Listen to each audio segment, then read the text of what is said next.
agradeço os comentários belos que foram feitos, que me deram a oportunidade para explicar para a plateia, para os colegas queridos. Esse é um texto que tem 13 páginas, ele é mais longo, então a gente reduziu, eles têm todo o texto. E que será publicado, então, né? Que será publicado. Então, algumas coisas parece que ficam assim meio no ar, que eu falei, mas elas têm um contexto no texto, na escritura. Então, a ideia não era para distribuir para todos, exatamente para deixar esse mistério, assim, para também depois, na publicação, né? Então, eu vou começar com o meu querido Drayton. Sim, eu tenho tentado trabalhar isso, e faço isso todos os dias, essa parte, o Drayton falou no final, né? Primeiro, eu concordo com esse esquema, né, de explicação. Aliás, eu aproveito aqui publicamente para cobrar do Drayton e do professor Stein, que os dois ficaram de fazer capítulos complementares do Cego de Paris 1, 2, 3. Eu tenho um texto que eu escrevi, que o Drayton gosta muito, que, aliás, a ideia foi dele, por isso que eu estou cobrando, o Cego de Paris 1, 2, 3, para sair dali um texto do Drayton e um texto do professor Stein, que fechariam discussões sobre a verdade, ou a verdade sobre a verdade no direito, algo desse tipo, assim, um livro pequeno, que tem meus 3 textos, que é a questão que eu chamei de Cego de Paris 1, 2, 3.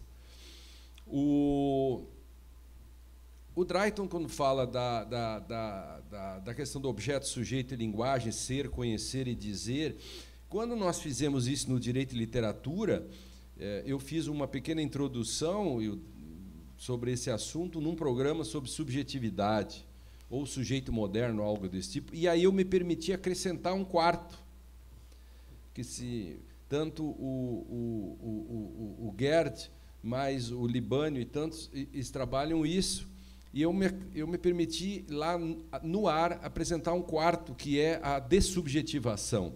As pós-verdades, quer dizer, brincando assim, então, se a verdade está no objeto, depois a verdade está no sujeito, a verdade está na linguagem, e agora a verdade está em lugar nenhum, na medida em que você dessubjetiva. Então, nesse esquema, eu teria o quarto, que é o descolamento total entre palavras e coisas, e que, por isso, que as pessoas fazem, sem nenhum pudor, selfie em velório. Porque a palavra velório já não tem mais o sentido de uma dada tradição. Por isso que a pessoa vai num campo de concentração e reclama que não tem refrigerante para vender. Aí a moça alemã diz: e você queria mais o quê? Música ao vivo? No campo.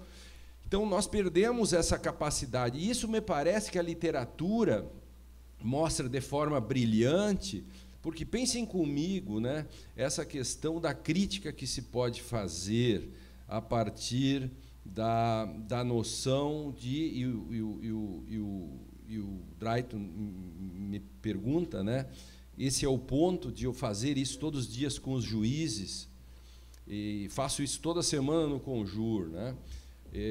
Já introduzi essa palavra solipsismo dos juízes, inclusive caiu numa questão de um concurso público em Santa Catarina, tentaram anular porque disseram que isso era uma palavra que só eu conhecia e que, portanto, e que era uma coisa do Lênio Streck, enfim. Então, os concursantes ficaram meus amigos, e cada vez que eu vou a Florianópolis, eu me sinto um médico cubano chegando, né? Sou vaiado já no aeroporto, né?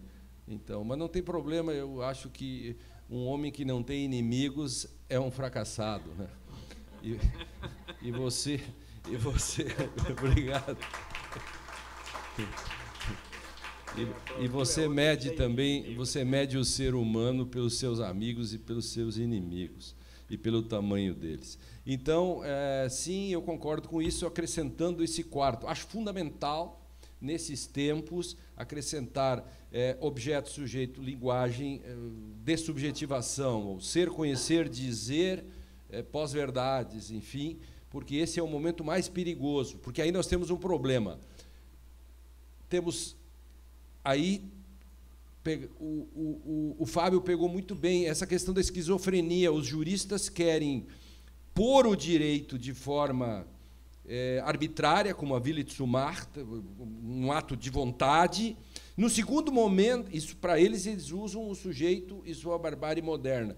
Para segurar isso que está dito, eles voltam para as cartografias pré-modernas, porque você precisa ter o mito, aquilo tem que se transformar num dado, para que o outro só o descreva.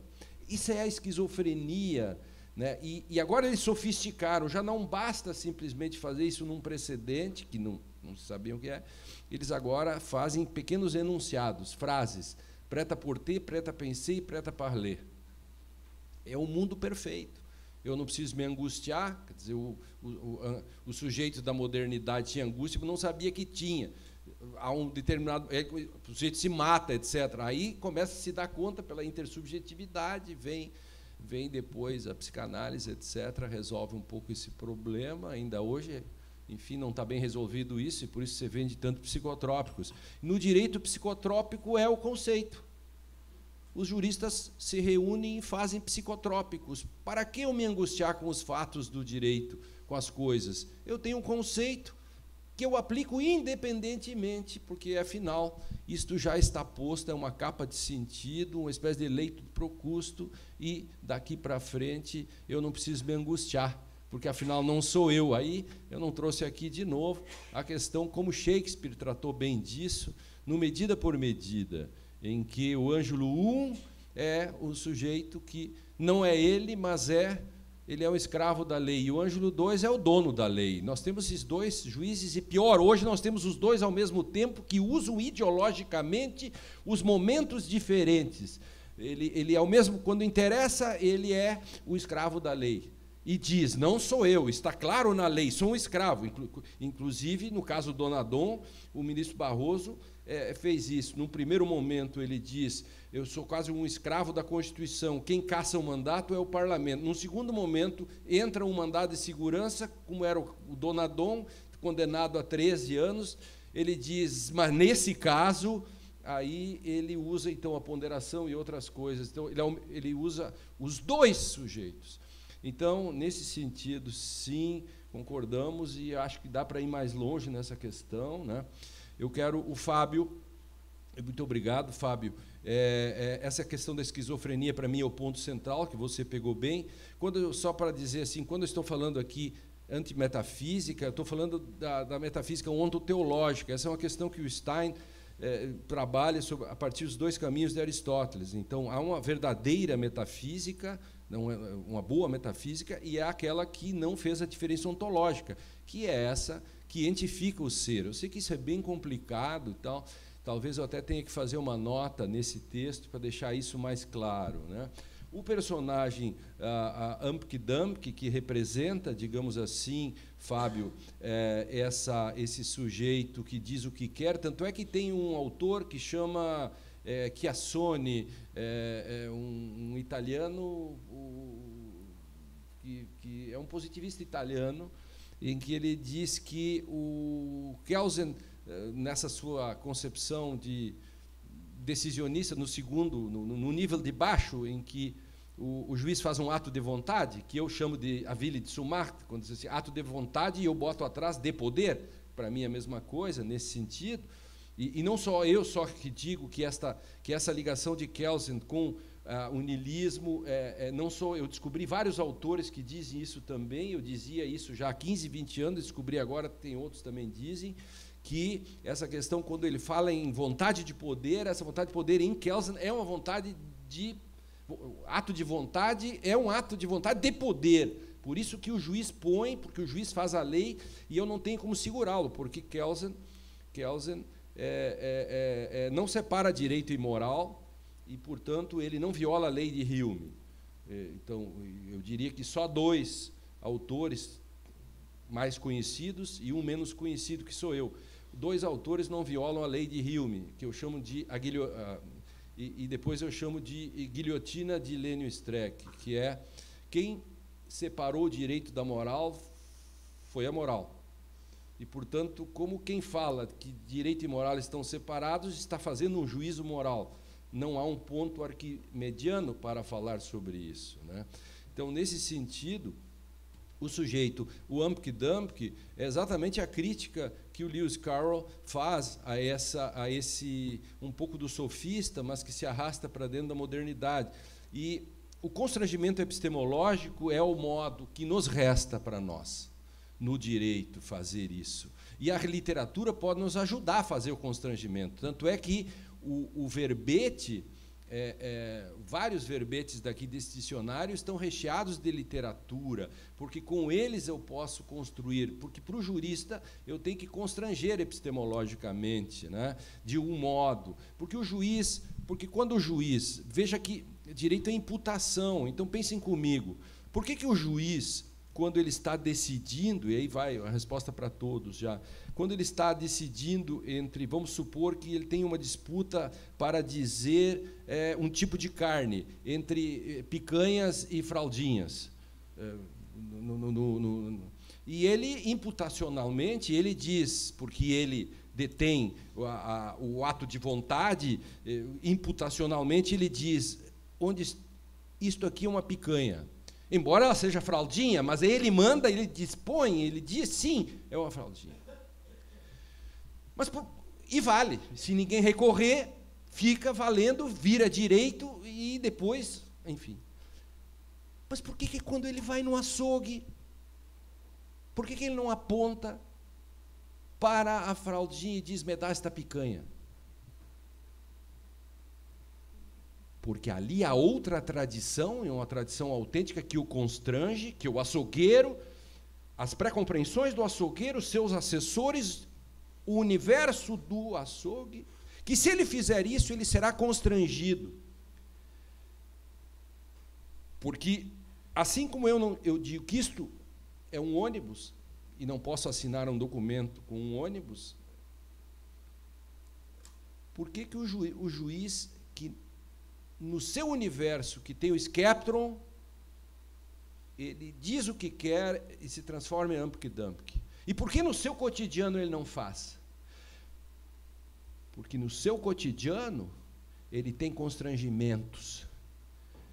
E, para responder o Felipe também, para nós podermos ter utilidade no direito e até salvarmos os nossos empregos, aleluia, eu estou trabalhando para os nossos empregos, porque se você diz que o direito é o que o juiz diz que é, o tribunal diz que é, você assina toda a sua inutilidade. Pare de trabalhar, pare de estudar, porque você está dizendo algo que eu sou um inútil. É como o sujeito diz, não existem verdades, ou seja, eu sou um mentiroso, porque eu acabei de proclamar, nem o meu enunciado é verdadeiro. Então, quando eu estou dizendo isto, pessoal, eu estou exatamente mostrando que o papel da doutrina é doutrinário. Doutrinar, e por várias questões, tem que fazer com que, assim como o açougueiro e seus auxiliares cairiam de pau em cima do juiz e diriam, isto aqui é uma fraldinha. Todo mundo sabe que é uma fraldinha. E você é juiz no fórum. Lá, a maçã de Newton não cai, porque é imputação. Aqui é causalidade. Aqui é diferente. Aqui tem substância. Criterialmente, você faz as coisas aqui. Porque você é um positivista, provavelmente, porque diz o que quer, porque os positivistas não têm teoria da decisão. Mas aqui, nesse açougue, não tem positivismo. Sim, assim, do modo como você quer. Então, só queria deixar isso bem claro.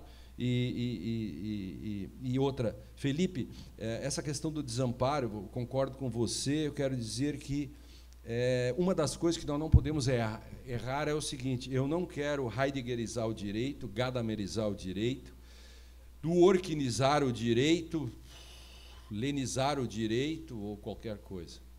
E nem literaturalizar o direito, nem substituí-lo. Porque a literatura é condição de possibilidade para que eu possa melhor compreender e criar os constrangimentos. O título do meu texto, Fatos, Relatos e Interpretações, tem uma ambiguidade. ambiguidade é a palavra fatos. Por que eu usei fatos? Porque o positivismo científico diz só há fatos. Tanto é que Nietzsche vai dizer, contra o positivismo que diz que só há fatos, eu digo só há interpretações. E eu faço um repto e digo, só há interpretações porque é fatos, meu querido, calma. Aí, por que eu uso fatos? Porque o positivismo jurídico buscou no positivismo tradicional, científico, sociológico, a noção de fatos. Direito é um fato social posto pela mão humana. Qual é o papel do jurista? Fazer a descrição. Por isso o positivismo excluyente, que descreve, ele acha que pode descrever, não vou falar dos incluentes. Mas então, o Kelsen sacou isso, mas de outro modo. Disse que eu faço ciência do direito e no plano da ciência do direito eu descrevo. No plano da moral e do direito eu não tenho como segurar, eu sou ampque-dumpque, nesse sentido. Então, o Kelsen não separa direito e moral, mas ciência do direito da moral. Mas, então, o positivismo, veja a questão fatos aí, eu quero dizer, é uma crítica à ambiguidade da palavra fatos. Porque é impossível descrever fatos nesse sentido do positivismo. E veja, então, como é que entra o Swift. Pensem comigo, olha a crítica que o Swift faz. Em 1726, não uso linguagem, não uso palavras, uso a coisa. Ou seja, a coisa fala. E se eu não falo sobre a coisa, eu deixo que a coisa fale por si. Ora, quando o positivismo coloca a sua tese no direito, ele diz, direito é um fato social posto pela mão humana, o fato fala por si. O papel do jurista é descrever este fato, fato social, fontes sociais. Essa é a tese do positivismo que atravessa os séculos, que está aí, claro. Os positivistas se quebraram todos porque não tem teoria da decisão. Então, logo, é um problema, na medida em que eu posso descrever, entre aspas, entre comillas, e eu não sei o que fazer com o juiz, porque o juiz não está moralmente, é uma péssima notícia, nenhum positivismo obriga, a não ser o clássico, o juiz não é obrigado. Os positivistas pós-hartianos já falam disso de outro modo. Então, quero dizer que a ambiguidade da palavra fatos é exatamente para mostrar a importância da crítica de um homem como Swift, que adianta tudo isso. Que, sim, os fatos. Ou seja, a coisa. Balde d'água, não vou falar balde d'água. O cara traz um balde d'água. O balde d'água tem o sentido em si. Olha a crítica que esse homem faz à nossa, entre aspas, simplificação, Drayton, né? do ontologia, ser, depois o conhecer, depois o dizer e o desdizer, eu diria isso. Ser, conhecer, dizer, comunicar e depois desdizer.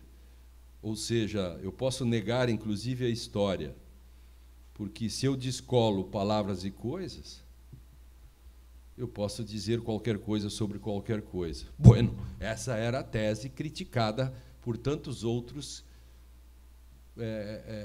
literatos, o próprio Lewis Carroll e tantos outros. Então, eu quero dizer para o Vicente, né, que tem toda a razão. O problema do tecnocrata, ele faz o desdém do texto sofisticado e da literatura. Então, exatamente a apologia das virtudes, das interações, relações entre direito e moral, é uma das tarefas hoje de nós fazermos todo o tempo, Vicente. Fazer uma apologia disso, né, no sentido de mostrar que, quando o poeta diz que a linguagem dos juristas é triste, quando eu leio um, eu leio todos, a função de nós juristas, que trabalham com direito e literatura, é mostrar que ele mentiu, que ele não disse a verdade, e que hoje quando se pensa em fazer sentenças em 10 páginas no máximo, ou petições em 10 páginas, e quando se usa Twitter, que nada mais é do que uma decorrência das onomatopeias, etc., que o Swift denunciava, porque o Swift está demonstrando ali a questão para mim, da metafísica clássica e sua crítica à pré-modernidade, né, nesse sentido. E isso hoje está presente nessa onda de reducionismo. Os alunos não leem mais. Eu faço colunas sofisticadas e são 1.500 pessoas que leiam. Aí eu escrevo sobre Bolsonaro e um negócio que um juiz lá fez. 50.000 leitores. Quer dizer, quando eu faço uma coluna sofisticada, eu já sei antes que é um grande passo para o fracasso. E quando faço uma coluna simplesinha e curta, vai o sucesso para que todos, porque já Swift tinha razão, né? Nós, menos linguagem, mais tempo viveremos. Mal, mas viveremos. Esse é o problema. Bom, dando sequência, então, por uma questão de isonomia, invertemos a ordem. Professor Drayton. Lênio, por tuas considerações. Eu volto à carga com o meu modelo em 3 partes, e depois eu vou abordar a tua quarta parte, a sugestão que tu apresentaste no programa de literatura. Eu gostaria de deixar claro que alguns elementos que nós consideramos bastante contemporâneos, eles já foram, pelo menos, vistos pelos gregos. Aristóteles escreve uma obra de lógica, e depois ela é reunida sob o título Organon, que significa instrumento. Então, começa com categorias, e a segunda é perihermeneias, traduzido por de interpretazione, sobre a interpretação. E nessa obra, Aristóteles tem presente esses 3 elementos que eu mencionei. Ele fala das coisas, pragmata, fala do conceito, que ele chama de afecções da alma, que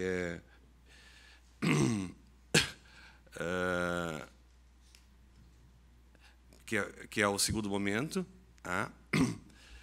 e patemates psiches, que é o termo em grego, e o terceiro momento, que ele diz aquilo que está na voz, em tafoné, e aquilo que está na escrita, em tagrafé, isto é, as coisas que estão na escrita, as coisas que estão na fala.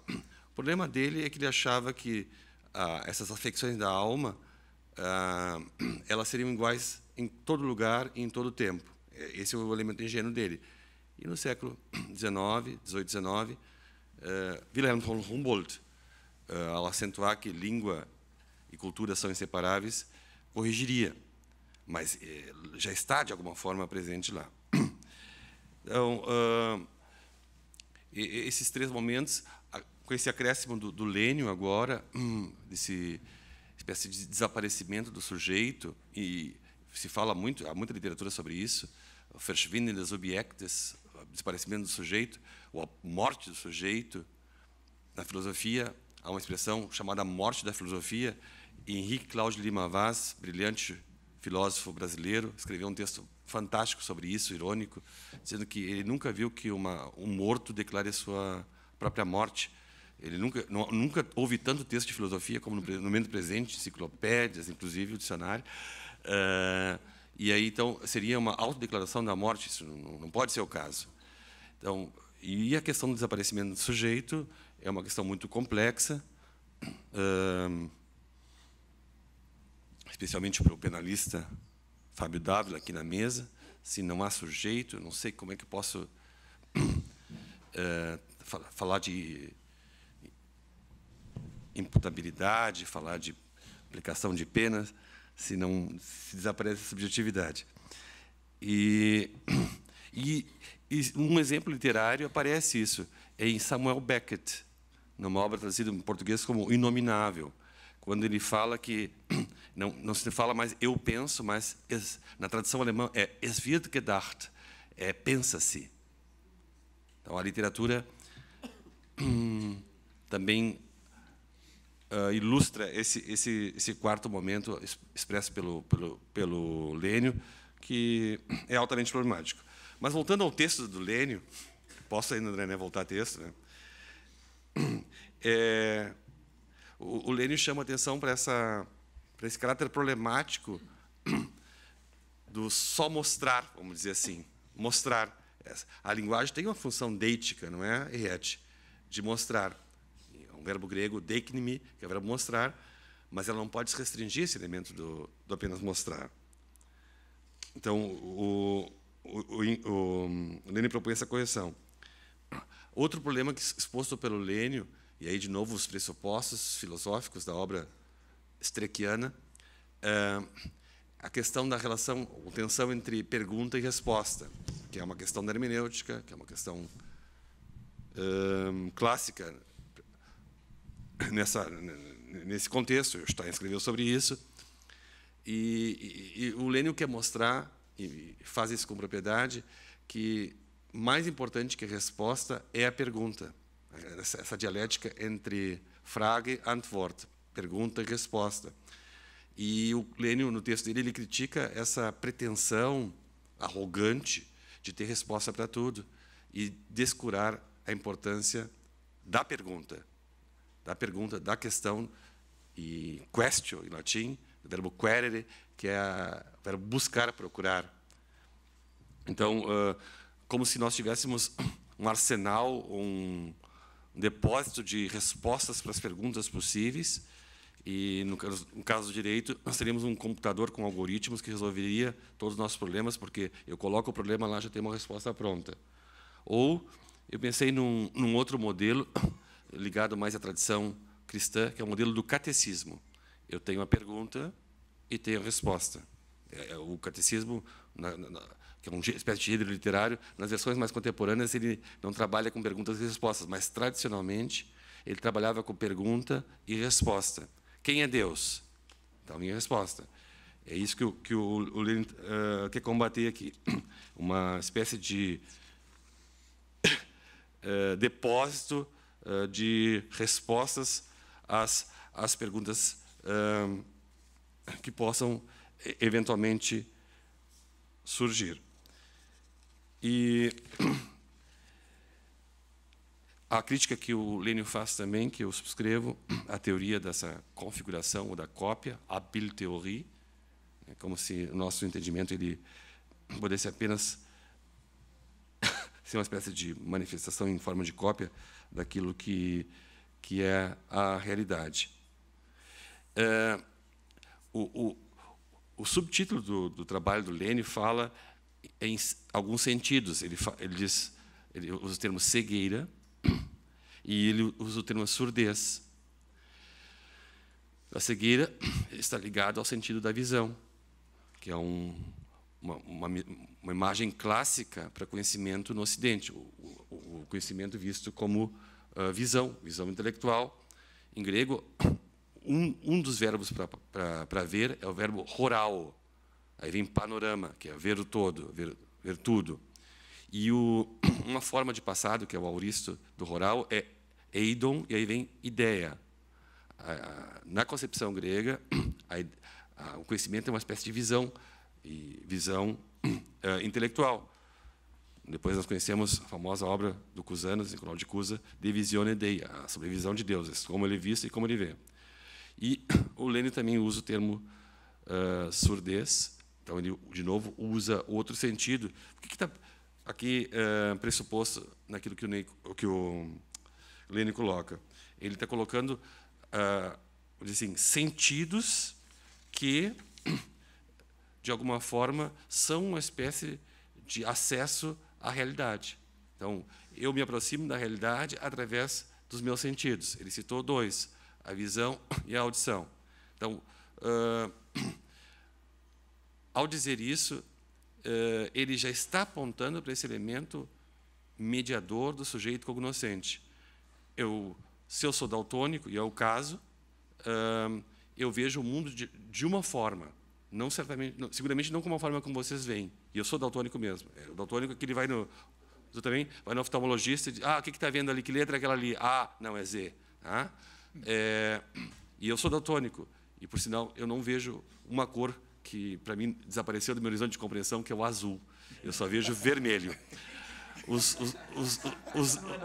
Os da província aqui entenderão o que eu estou dizendo.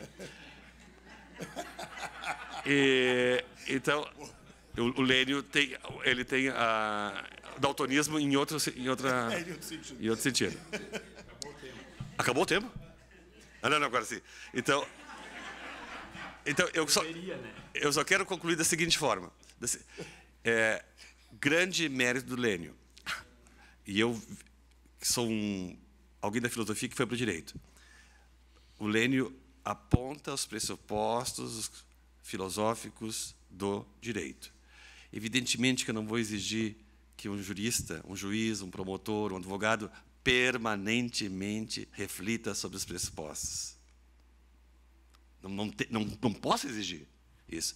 E eu atuo como advogado também. Eu não posso falar com o meu cliente, quando vai apresentar um caso, de modo filosófico, perguntando para ele quem ele é, de onde ele veio e qual o sentido da existência dele. Perdi o cliente aí, né, professor Jacinto? Né? Então, eu não vou exigir isso. Mas, no âmbito acadêmico, eu tenho que refletir.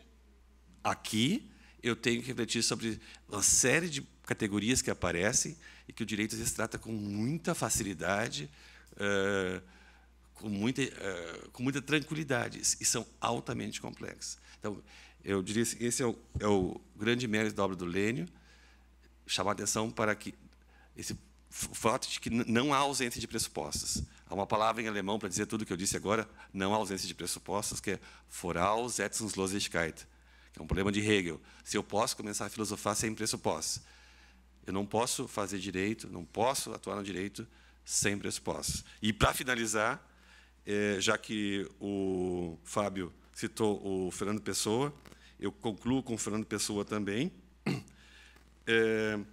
da seguinte forma: o Lênio chama atenção para o fato de que a realidade ela e a interpretação ela é polissêmica. Ele fala toda hora ali em abarcar, domesticar, atrelar a realidade. A realidade é mais do que uma única interpretação. Isso que o Lênio quis dizer no texto dele. E a frase do Fernando Pessoa é a seguinte: minha alma é uma orquestra oculta. Não sei que instrumentos tange e range, cordas e harpas, tímbales e tambores dentro de mim. Só me conheço como sinfonia. Então, essa questão da polissemia, isto é, não se restringir a um único sentido possível, é o grande mérito do texto do Lênio. Obrigado. Bem, dando continuidade também ao que vimos expondo antes, então nós, como Lênio no texto e agora enfatizou de novo, que a consciência comum dos mortais, não é? Ela não se forja na consulta aos manuais de direito, mas talvez na leitura de obras que aparentemente nada têm de jurídicas. Então eu escolhi, só para encerrar essa minha leitura do teu texto, Lênio, como é que o mundo do direito mostra suas múltiplas faces através de sujeitos em 3 autores tópicos, que são o Balzac, o Marquês de Sade, o Divino Marquês, né? O Dostoiévski e o Camus. No Balzac nós vamos encontrar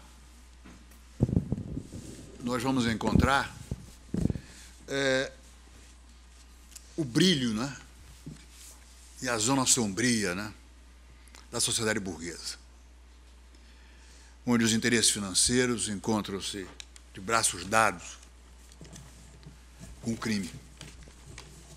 A obra balzaquiana, ela ilustra essa simetria entre 2 mundos tenebrosos, aquele do crime e o da polícia. Ele é um livro, inclusive, nos dos esplendores e misérias das cortesãs, né? Ele produz a mitologia do fora da lei. Ele proclama a realidade e o fantástico do fora da lei nessa sociedade. Mas, por justiça, devemos dizer também que o Balzac reconhece o que ele chama do papel positivo da lei. Isso ele apresenta muito bem num personagem que é o procurador-geral, o Granville, que encarna a nobreza do serviço jurídico. Balzac ele crê nas instituições, pois para ele o juiz é um pivô da nossa sociedade, que ao lado de procurar assegurar a igualdade de condições, ele é também, nessa sociedade burguesa, movida e movido por ambições sem limites. No entanto, vamos encontrar na obra do Marquês de Sade uma radicalização do poder subversivo da literatura. A ordem social é colocada de cabeça para baixo, é pervertida, pois o texto literário vai usar a lei, o exemplo do direito, para subvertê-la, que o Sade considerava como absurda, relativa, injusta, cínica. A única instituição que instituiria na imaginação do Marquês, né, era a instituição pornocrática, onde o direito torna-se uma perversão dele próprio, regulado no chamado Estatuto da Sociedade dos Criminosos, imaginados pelos personagens libertinos do Marquês. Por sua vez, a literatura permite também viver a experiência dramática da justiça através do processo judicial. O homem, diante da lei, procura a justiça. Que ele irá dizer se ele é culpado ou inocente. Qual o seu crime? Por que punir, professor? Em Dostoiévski, a cena judiciária central ela é deslocada para além do processo penal e instaura-se a cena moral. Ele mergulha, Dostoiévski, fundo na consciência dos seus personagens, pois o que interessa é o percurso dos indivíduos, que se dilaceram no conflito ou se apaziguam pelo perdão. A linguagem religiosa transcende, no universo de Dostoiévski, o discurso jurídico. O processo adquire uma função redentora que ultrapassa aquela da justiça, pois o que vale são as consciências morais. Aquilo que o Lênin dizia da necessidade de hoje nós refletirmos sobre essa necessária relação de quase complementariedade entre a ordem do direito e da moral, como dizia o nosso Xavier Herrero. Não importa para ele o erro judiciário. O que conta é que o homem às voltas com a sua falta nunca é inocente. Como afirma na sua confissão pública um dos personagens de Dostoiévski, Dmitri, personagem dos irmãos Karamazov, ele diz o seguinte, que a justiça conduz o homem para o essencial e o faz penetrar no coração do mistério do mal, para decidir sobre a sua salvação ou a sua perda.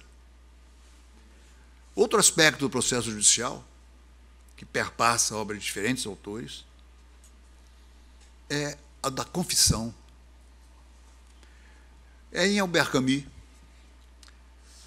que vamos encontrar que desde aquela passagem bíblica, usada muitas vezes em aula e em conversas de bar pelo professor Lênio, fala, a verdade liberta, não é? Você assina embaixo nisso, né? O tema tem sido central no direito e na literatura. A confissão para Camus pode, no entanto, tornar-se perversa quando o indivíduo se fecha na avaliação subjetiva de sua falta, como um fantástico personagem dele, chamado Clamence, no livro A Queda, em que o modelo judiciário é interiorizado pela consciência culpada, que quer dizer a verdade, livrar-se da angústia e, com isto, fugir da punição. Chegamos assim ao que Sartre escreve no que é a literatura, né? E que o Sartre diz que toda literatura coloca em questão a oposição entre os mecanismos da instituição judiciária e os ideais da consciência. O escritor acaba privilegiando e enfatizando um julgamento moral, colocando acima da história, da política ou do direito. Podemos, então, dizer que a separação da literatura e do direito não é alimentada somente pela revolta. E isto verificamos desde os gregos como Ésquilo, na Grécia clássica, até autores contemporâneos, como o próprio Camus, em que a literatura torna-se um espaço de uma dialética efervescente, onde acontecem os conflitos entre o justo e o injusto, entre o certo e o errado. Momento esse, espaço esse, cantado por um grande jurista chamado William Shakespeare, num belíssimo soneto, soneto 46, em que ele diz: meu olho com o meu coração se engaja em luta mortal. Duelo a ser decidido por um júri de pensamento. O Camus, voltando para ele, no discurso da Suécia de 1975, quando ele recebe o Prêmio Nobel de Literatura, vai reivindicar para o artista o papel de advogado perpétuo da criatura viva, que não é o juiz, mas aquele que, por ser livre das amarras dos códigos, pode usufruir de uma certa imunidade. São aqueles juristas chamados os juristas letrados, como queria o Wigmore, que nós nos referimos no início.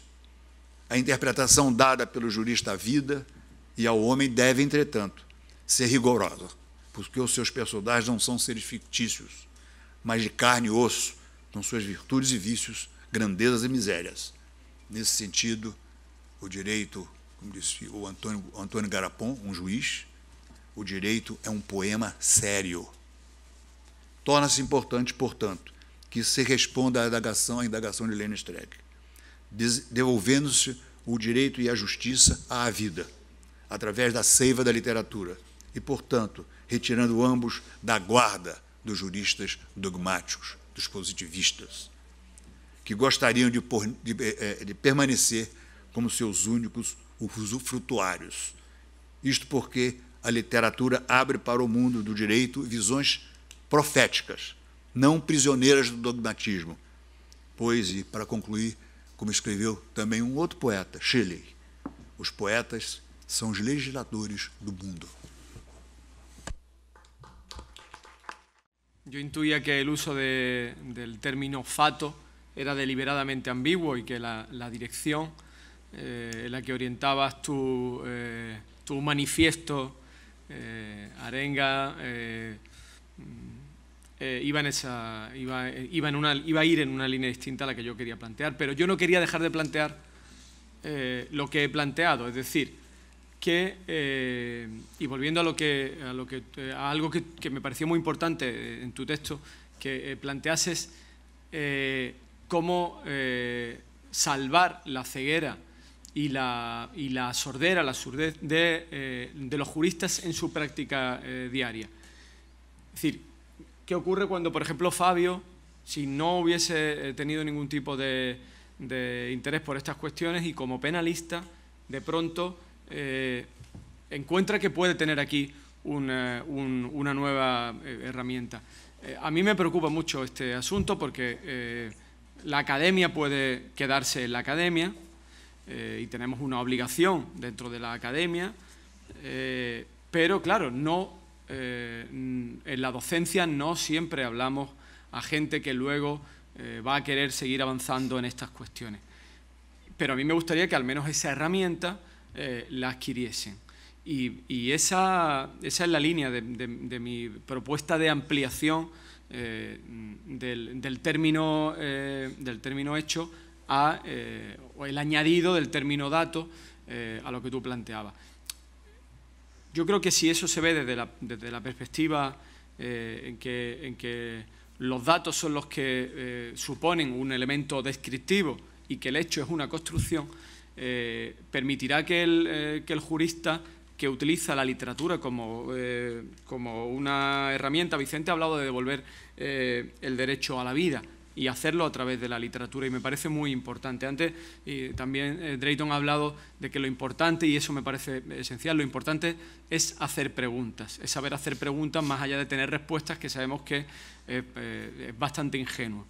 Bien, la idea de construir, de construir narrativamente las preguntas, de construir un relato a través de una formulación permanente de preguntas, eso es una idea que obtenemos de la literatura. Hay textos que están construidos, textos literarios que están construidos enteramente con preguntas. Creo que el jurista que no quiera avanzar más en esa indagación, pero quiera utilizar todo esto, toda esta herramienta en la práctica diaria, tiene que tener claro, y por eso quizás tenemos que ponernos de acuerdo en eliminar quizás esa ambigüedad de los términos, y obviamente dejar de lado los conceptos del positivismo en el modo en que tú has planteado. Es decir, si eso lo hemos superado, vamos a dejarlos atrás, y entonces vamos a ver de qué manera podemos trabajar con eso. Los conceptos funcionan como un recipiente vacío, y yo tengo elementos descriptivos que serán mayores, de mayor tamaño o de menor tamaño, pero que tengo necesariamente que componer. Y creo que hay que seguir orientando un poco en esa línea. Me parece muy importante que cuando hablamos aquí, esto luego tenga una salida fuera, porque yo tengo el problema con mis alumnos de explicar para qué sirve esto. Y no se trata de un criterio utilitarista, pero sí se trata de avanzar y no dejar solamente el asunto, por ejemplo, en algo que sería muy obvio y muy sencillo y de alguna manera muy gratificante, de analizar solamente de qué manera el derecho aparece en la literatura, irrumpe en la literatura. Pero nosotros también tenemos una responsabilidad que tiene que ver con avanzar en esa línea y de comprender narrativamente todo el derecho, porque esa comprensión narrativa es la comprensión narrativa que tenemos además del mundo, y de esa manera el derecho y la vida se acercan todavía más. Es una aproximación a través del lenguaje. Entonces creo que sí es necesario que en determinado momento dejemos de lado el uso deliberadamente ambiguo para concretar, y sobre todo para que quien no quiera acercarse tanto entienda de qué estamos hablando. Se ha citado a Fernando Pessoa en varias ocasiones, y antes Drayton ha hablado de que nosotros, es decir, la filosofía jurídica que subyace en todo esto, he pensado que quizás sería una cuestión obligada el que yo citase a Fernando Pessoa, y no quería quedarme tampoco fuera de la línea argumental, pero un poco sosteniendo esto que planteo, es decir, que puede que haya juristas que no tengan interés, al menos en apariencia, porque luego estas cosas son ciertamente venenosas. Uno empieza analizando cómo surge el derecho en la literatura y acaba hablando de filosofía del lenguaje, y estas cosas son muy venenosas. Pero bueno, cabe la posibilidad de que algún jurista, sin tener que entrar en los heterónimos más duros de Fernando Pessoa, se quede solamente en Alberto Caeiro y en el guardador de rebaños, diga algo así como: yo no tengo filosofía, solo tengo sentidos, ¿no? Y nos podemos encontrar con esa. También para ese jurista que dice: yo no necesito la filosofía para mi práctica diaria, creo que estas intersecciones son también necesarias. Y como André me ha regalado mucho tiempo, pero he dicho que no lo iba a agotar todo, y antes he sido deliberadamente descortés, pues aprovecho ahora para agradecer por tercer año mi presencia aquí, disculparme por este uso nefasto del español, y bueno, Henriette, André, Lenio, toda la gente que forma la red. Esto es un privilegio, no diré que inmerecido, para que Lenio no me mande a su huestes y me imponga algún tipo de pena. No diré que inmerecido, pero bueno, lo haré de la manera esa que George Bush dijo, eso de: lea mis labios, no voy a subir los impuestos, ¿no? Pues de esa manera. Muchas gracias.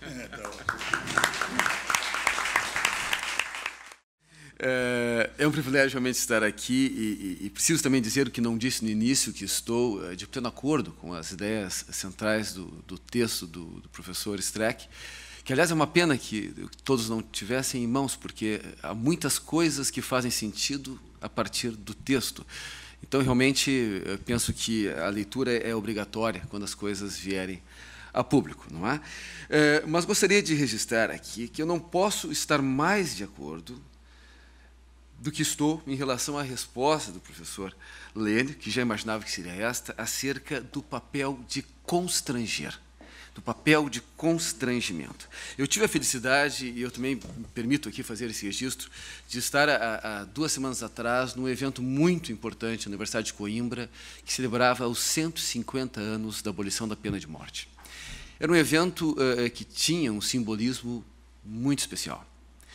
E eu pensava que iria abrir a minha fala lá com algo que, de um certo modo, poderia, talvez, gerar alguma... não ser recebido com algum consenso. E a minha surpresa foi que todos que falaram neste evento disseram a mesma coisa. E disseram o quê? Disseram que nós estamos vivendo um momento muito especial da nossa história. Um momento em que as nossas conquistas, por mais evidentes que elas possam ser em termos de legado civilizatório, não há mais evidência em lugar algum. Tudo parece precário. Os nossos direitos e as nossas garantias parecem coisas que flutuam sobre nós à luz de uma lógica de estrita conveniência. Direitos e garantias se tornaram coisas xoxas, balofas, coisas amorfas, critérios de estrita, repito, conveniência. O tempo e a história estão muito duros com o que diz respeito aos nossos direitos. E quando falamos de pena de morte, parece que falamos sobre algo que goza de um certo consenso, mas não é isso que nós vemos. Não é? Há 50 anos atrás, alguns brasileiros estiveram lá e disseram que o Brasil é um país onde as coisas, nesse sentido, já se estabeleceram como um legado cultural. Após esse evento, nós tivemos a edição de leis que reestabeleceram a pena de morte no Brasil. Nós ainda temos a pena de morte para crimes militares. E a grande questão que se colocava naquele momento, professor Lênio, é: e qual é o nosso papel? Se as coisas são pautadas pela política e por uma lógica de conveniência, o que resta a nós, coitadinhos de nós? Né? E a resposta era uma só: constranger. É preciso ser um critério claro de constrangimento daquilo que é autoritário, daquilo que não pode ser, daquilo que nós não temos direitos. E o curioso que a fala mais emblemática do grande congresso dos 100 anos, portanto, há 50 anos atrás, foi não de um jurista, mas de um literato, tá? De um poeta, de Miguel Torga. Miguel Torga, que reivindicava como um direito universal a ser reclamado por todos os povos, o direito de cada cidadão viver a sua própria morte. Pois esta fala, né, foi a fala mais impactante do belíssimo congresso de 50 anos atrás, digna de um poeta. Eu penso que talvez o constrangimento venha pela lucidez, a lucidez que a literatura nos dá. Mas, ao mesmo tempo, é aqui que me parece, e agora voltando ao texto do professor Lênio Streck, me parece sempre um grande dilema para todos nós. O solipsismo não é da linguagem, mas do juiz. O juiz é solipsista, por isso que o seu discurso e o seu argumento é solipsista. Logo, a literatura, se quer, de um certo modo, contribuir para o direito, tem que mudar o juiz. E claro que ela muda. Não há, talvez, caminho melhor para humanizar os homens do que a literatura, de talvez nos permitir ver o que não vemos, senão por meio da literatura. Mas aí, por isso que a minha fala terminava com sempre o medo de nós estarmos mais uma vez, na linha da lenda chinesa, a criar uma harpa que apenas um é capaz de tocar. A criar uma harpa que apenas determinadas pessoas, consigam retirar dela sons. Esta é a lenda chinesa de uma harpa que só conseguia ser tocada por um único músico, que teve que o rei percorrer o reino inteiro a achar um único músico capaz de tocá-la, porque apenas ele conseguia fazer com que a harpa falasse. Apenas ele era capaz de escutar a harpa. Mas, ao mesmo tempo que isso me incomoda, e aí eu também coloco o meu alento, porque eu sou um otimista inveterado, né? E é um alento que, mais uma vez, só pode ser encontrado na literatura. E aqui num conto que já tive a oportunidade de referir em um texto que fiz tratando de direito e literatura, que resgata uma história narrada pelo moçambicano Mia Couto, com quem eu tenho particular admiração, por quem eu tenho particular admiração. E o Mia Couto, nesse conto, traz a história de um cego. Mais uma vez aqui a cegueira, professor Lênio, professor Drayton, a cegueira, traz a história de um cego. O cego estrelinho, que tinha um guia. Mas a particularidade desse guia é que ele não narrava o mundo como ele é. Ele narrava o mundo como ele via. E ao narrar o mundo como ele via, ele inventava o mundo. E tornava o mundo uma coisa maravilhosa. Só que o cego perdeu o guia, porque o guia teve que ir para a guerra. E substituiu o guia a irmã deste guia, Infelizmina. E a Infelizmina não via o mundo para além daquilo que o mundo lhe parecia ser. E começou a narrar o mundo, e o cego dizia, não, mas esse não pode ser o mundo. Esse não é o mundo. E ela dizia, mas é o que eu vejo. Esse é o mundo que eu vejo.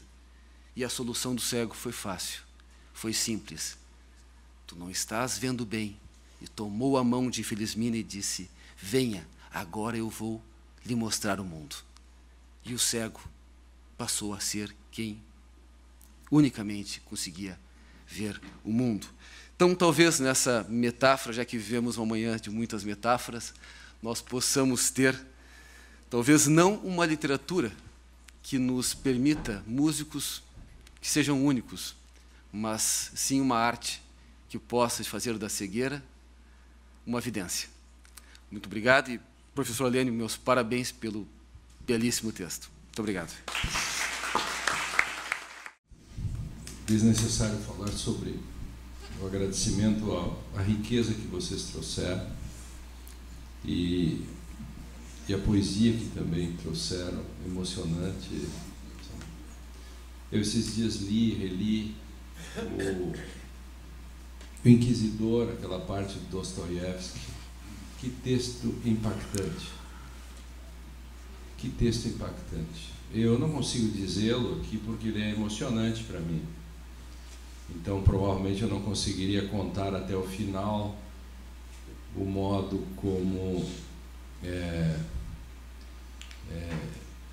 o Inquisidor fala com Jesus e o modo como ele, né, eu gosto do ele maiúsculo, o modo como ele, aquela coisa assim, como é que ele escutava e a reação é uma coisa absolutamente tocante, assim. A pessoa, você fica impactado com o texto.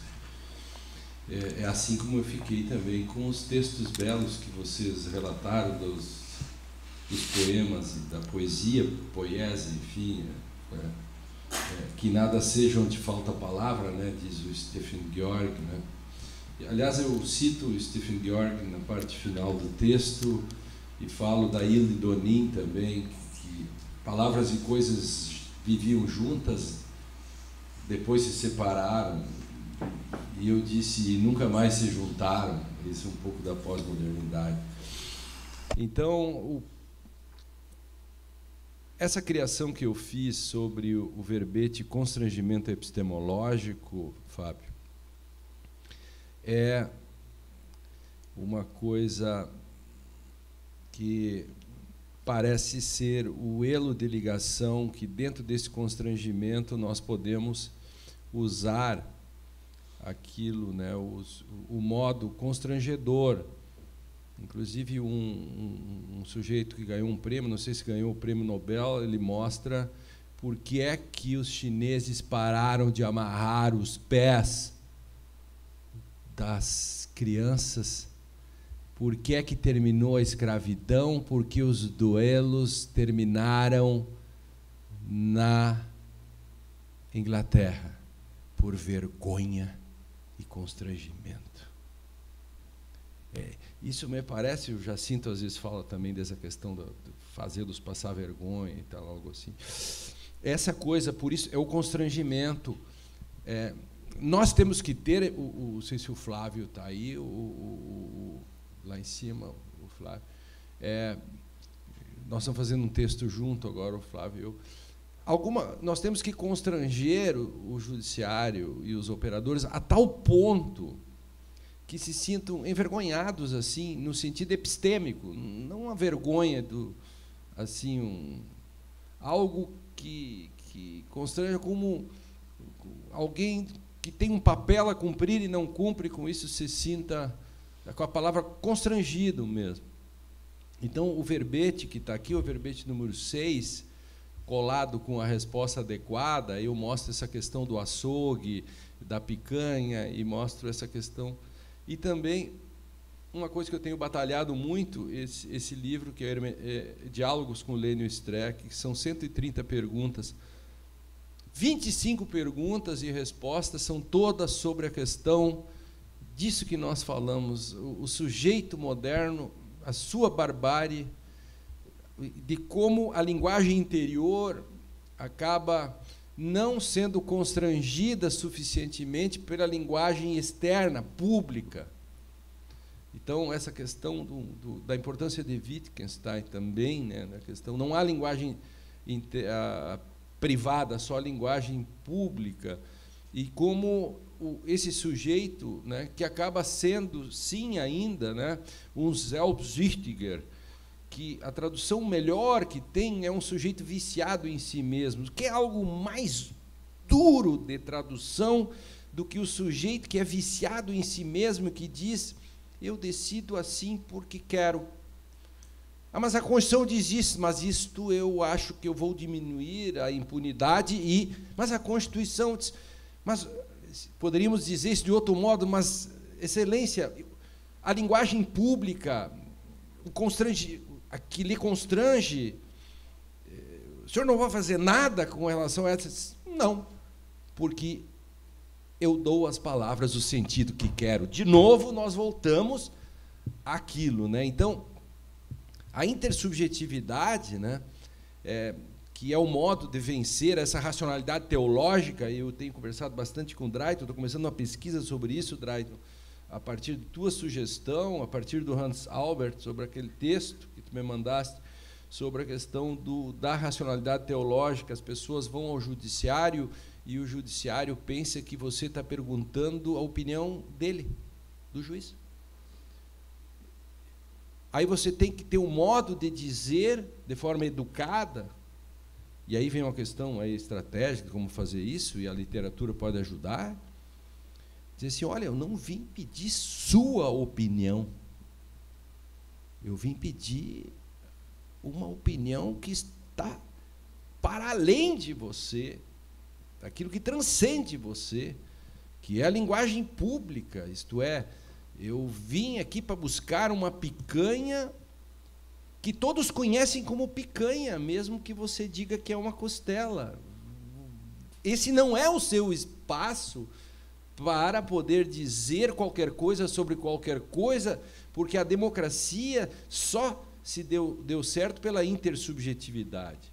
Portanto, nós estamos presos, ainda caímos nessa esquizofrenia, Fábio e Felipe, Vicente e Drayton, André, Calvo, todos,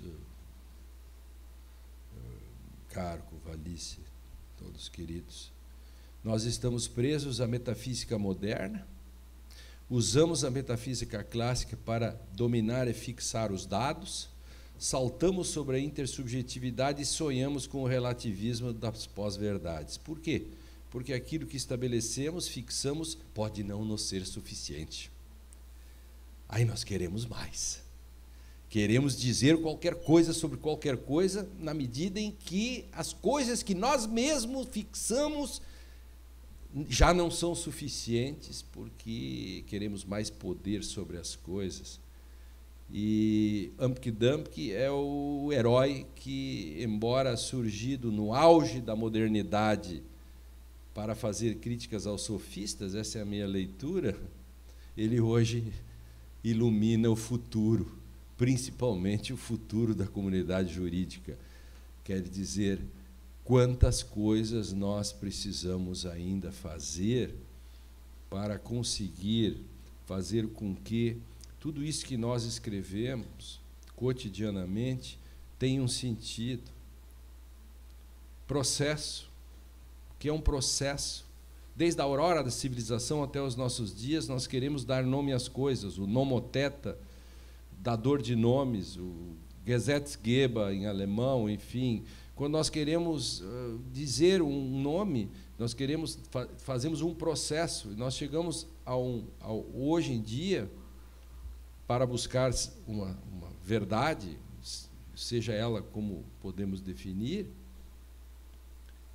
os juristas inventaram um negócio.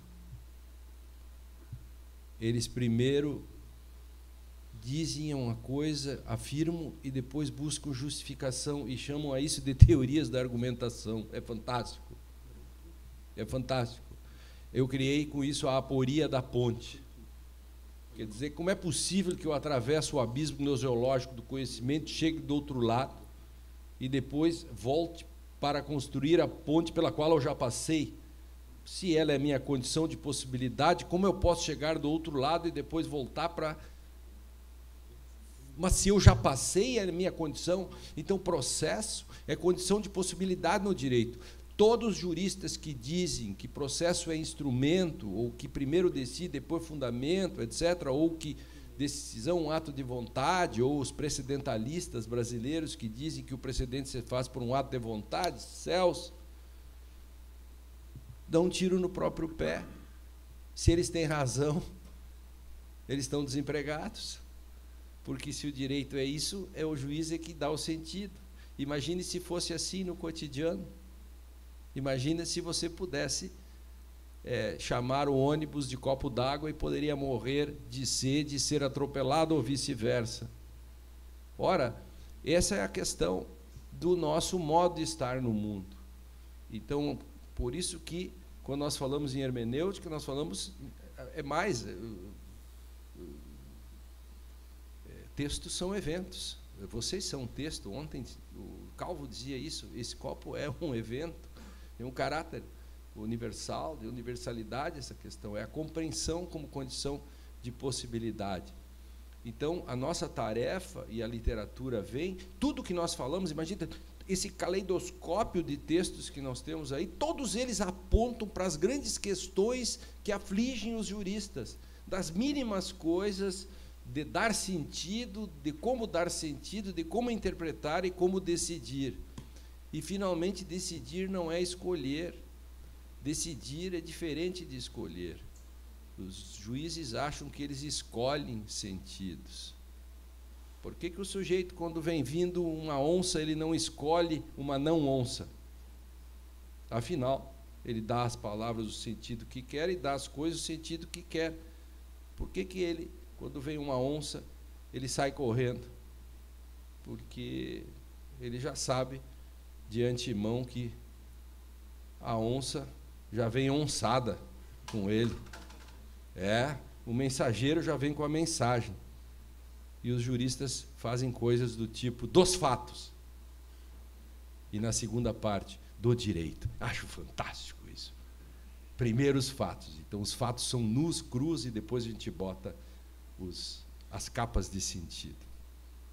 Fiquei muito feliz de fazer tudo isso. Anotei um monte de coisa, aprendi um monte com vocês. Estou muito feliz, anotei tudo isso e vejo que essa empreitada está certa. Eu levei 3 anos para fazer esse dicionário, para tentar botar as grandes questões, os 40 temas fundamentais da teoria do direito, uma espécie de 40 tons de cinza do direito, assim. Eu levei 3 anos para fazer. O verbete positivismo é o maior deles, porque eu detectei 10 tipos de positivismo, porque é bem complexo isso. E dentro dele, eu e minha equipe, que eu quero agradecer sempre, que eu não trabalho sozinho, toda a minha equipe do DASA e Núcleo de Estudos Hermenêuticos me ajuda em tudo, e esse Diálogos, que eu considero um livro de 130 perguntas, nas quais tudo isso que nós falamos, de algum modo, me foram perguntados por 4 pessoas, e eu procurei responder. Então, quando eu estou frente a alguém tão qualificado com uma doutrina tão densa, com tanto estofo filosófico e literário, eu me sinto respondendo as perguntas desse livro e tendo a necessidade de, talvez, fazer mais 130 perguntas para responder aquilo que não está aqui, né? The Dark Side of the Moon, né? A outra metade que talvez ainda não foi dita aqui. Mas a linguagem não abarca tudo, obviamente, né? Tentei só um mínimo pedaço. Obrigado de coração, obrigado a todos. Obrigado, André.